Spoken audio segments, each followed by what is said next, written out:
নমস্কাৰ দাদা, আপোনাৰ নামটো কি? আমাৰ নাম মান্নাচালি। আন্নাচালি। জি।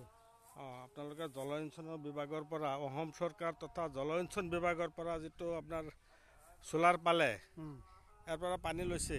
এটা পানি নিলে তো আমাৰ তো ভালোই হয়েছে। কিমান মাটি খেতি কৰিছে? 5 বিঘা। 5 বিঘা মাটি। ইয়াৰ আগতে কেনেকৈ কৰিছিলে? আগে তো করছি বিঘা 2000 বিঘা। 2000 টকা বিঘা ভাড়া দিব লগা হৈছে। হ্যাঁ। এতিয়া আপোনালোকে ভাড়া চাড়া দিব লাগেনে? তো সরকার তো রেহাই দিছে, আঙ্গর ভাড়া লাগতো না বলে। কারণ ভাড়া থেকে আমরা বহুত রেহাই পেলাম আর কি। আচ্ছা, তেতিয়াহ'লে আপোনাৰ মানে অসম চৰকাৰক ধন্যবাদ এটা নিদিয়ে? ধন্যবাদ দিল। ধন্যবাদ।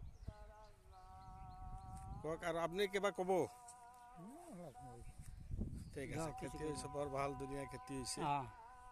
ঠিক আছে, নমস্কাৰ। নমস্কাৰ।